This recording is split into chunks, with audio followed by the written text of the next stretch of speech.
Ooh, Ohio State. Buckeyes. Okay. Okay. There we go. Clapping for the Bucks. Okay. All right, how am I going to do this? Run through roster. Let's pull up their Quick. Yep, pull that We'll up. do their floor, their ceiling, and where we think they're going to Their kitchen. Yeah. And their rumpus. Yes. This is going to Ohio State, very, very good team. Top to bottom. They got some good transfers. Ethan Styles, looted. Ooh, looted. Yeah. Almost wore my looted shirt today, but I thought, you know what? Not. I mean, Is that's it an Oregon State that's looted shirt? No, it just says looted. It just says looted. It Orange is, on it. Yeah, I feel the lack of Oregon State colors made me think he was plotting this move. But no, I don't know that for sure. But they got looted. They got Dylan Fish back in as well. Here you go. You got to get those shorts. You can get these looted shorts. While we're doing I'd say looted no less than 100 times. yes. I think he was doing a sale not that long ago, but these sales come and go. Back to Ohio State. So they have a situation here at 33. And I told you about a year ago, I don't know what they're going to do with the Davino Bouzakis situation. But I said one thing that could happen is maybe Bouzakis tries 25. I don't know that that's going to happen. But that's something, as we talk about their lineup, and you don't want someone as good as Nick Bouzakis or Ben Davino on the bench. If one of them could go down, that would improve your team because they're not going up because Jesse Mendez exists. Now, when I talked to Tom Ryan this summer, it was more or less like, hey, they're going to battle it out, but at 33, and maybe they will, but just something to consider. All right. Back to the Bucks. Really So solid. 25, they have Crone there. They have Vinny Kilkiri there. They have maybe one of the 33s there. I feel like Davino is locked for 33. Mm-hmm. I don't see Bouzakis unseating him. And I think Davino, that's a guy who could be wrestling in the semis. That's a guy who could be a Saturday nighter type of wrestler. Yeah. I think he's that good. And 33 is going to be, I mean, you got Crookham, you got probably Blaze. Oh, you got Drake Ayala and Bird, the returning national finals. But if you're Big looking, Tens alone at 133 is going to be nuts.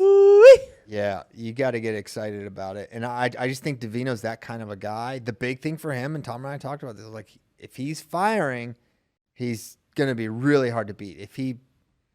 And he can be more of a positional control guy. If he's that, then the variance can be, different, outside the podium. It's got to be fire guy. Got to be fire guy.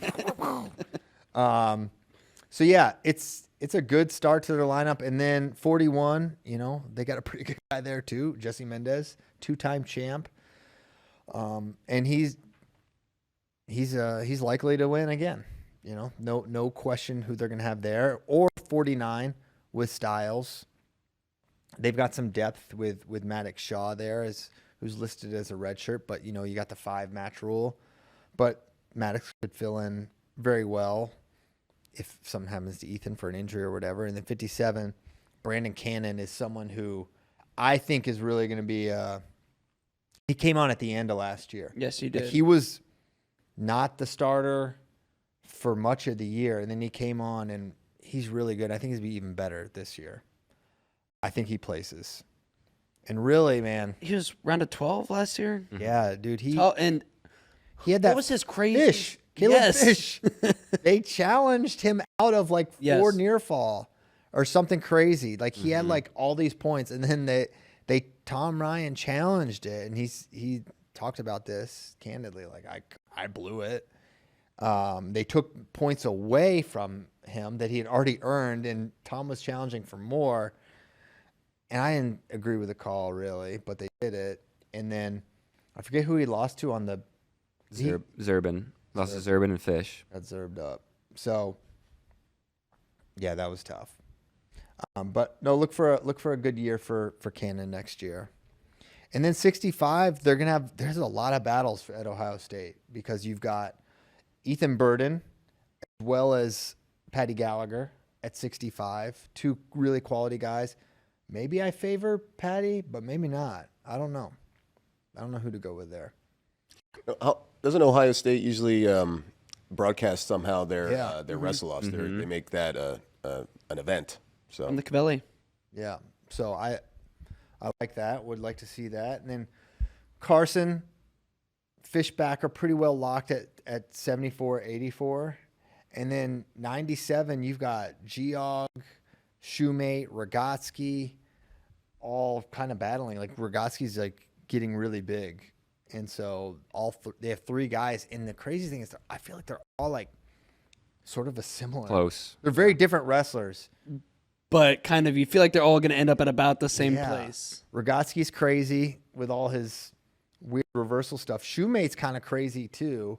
Geog hasn't been healthy. He was someone they were super excited about, and then he's not really been able to put it all together.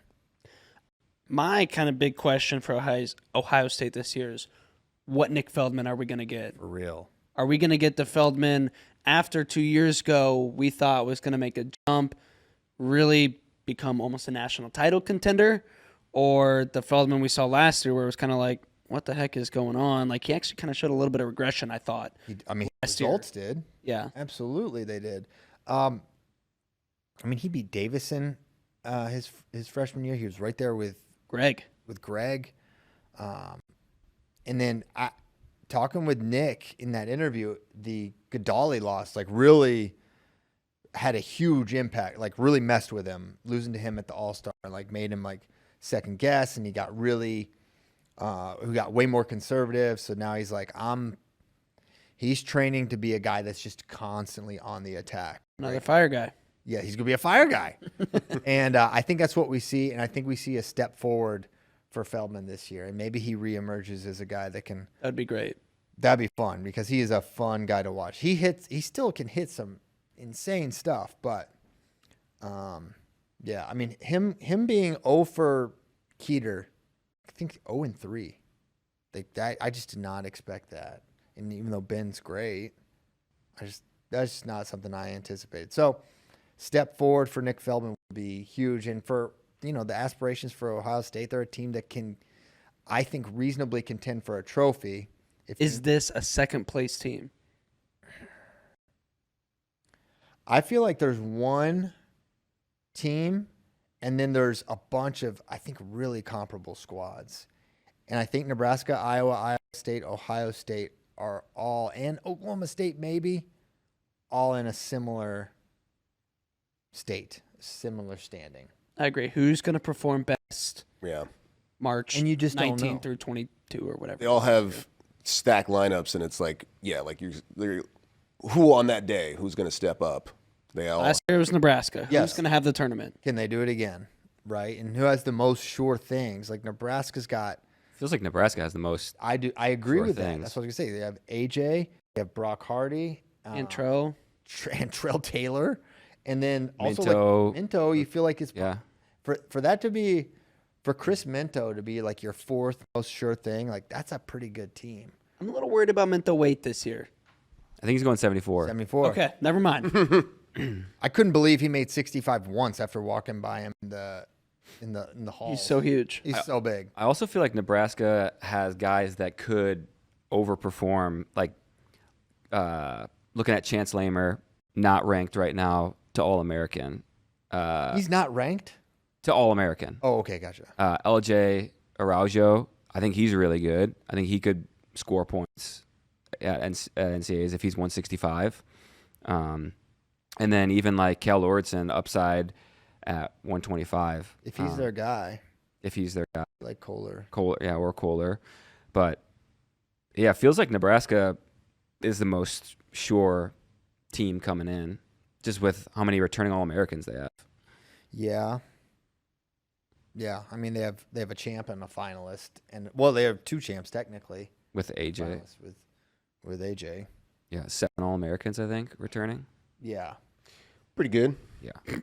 but it's all like Yeah, but if it's right there on a race. Van D could easily go Round of 12, yeah. 16. If McDaniel, Allred, Van D are all like, ooh.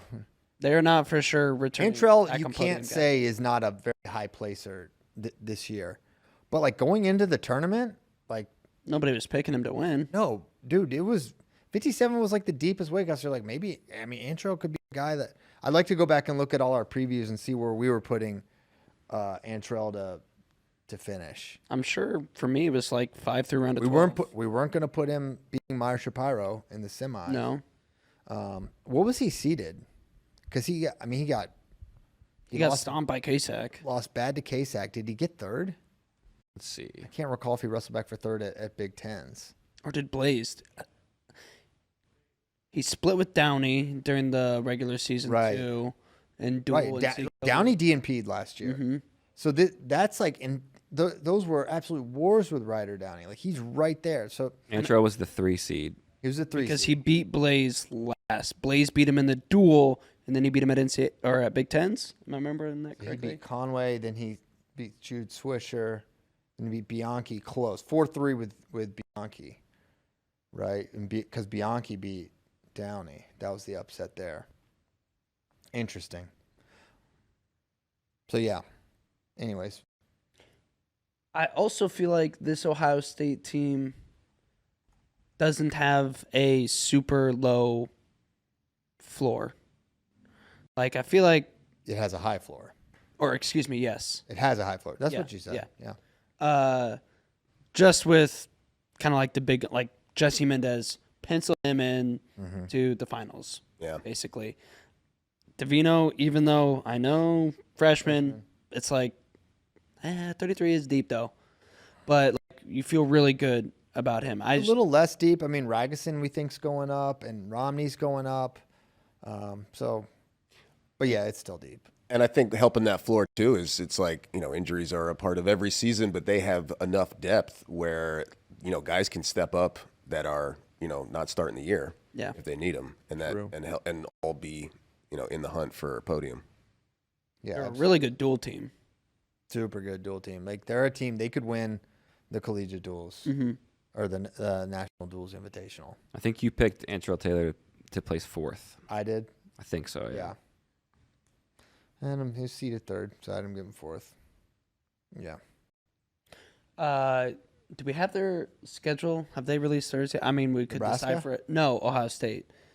Oh yeah. We could decipher it through the Big Ten grid. Ohio State. Yeah. They always duel. Well, we know they have collegiate duels, and we know they always duel Virginia Tech. Here's their First, and then November. CKV normally. here's their Big Ten schedule. OSU. So yeah, Indiana at Minnesota, at Nebraska, Wisconsin, Michigan, Iowa at home, at Penn State, at Maryland. So tough stretch there when they go Minnesota, Nebraska, Wisconsin, Michigan, Iowa, PSU. Yeah, And then, of course, they will fear the Terps when they go to Maryland. they must. You don't go there and not fear the Terps. I don't know, Testudo's everywhere. What? Testudo. Is that the name of the? That's the mascot, yeah. Okay. Testudo the turtle. What do you think I said? Well, no, I thought you said Testudo. I just don't know what that. Oh, okay. I've never even known that to be a name for a thing. I think it just means like turtle in Latin or something. Oh, okay. Aren't What a you lame name. so learned? Watch what you say about that. Yeah, I would. Yeah, just relax, dude. All right.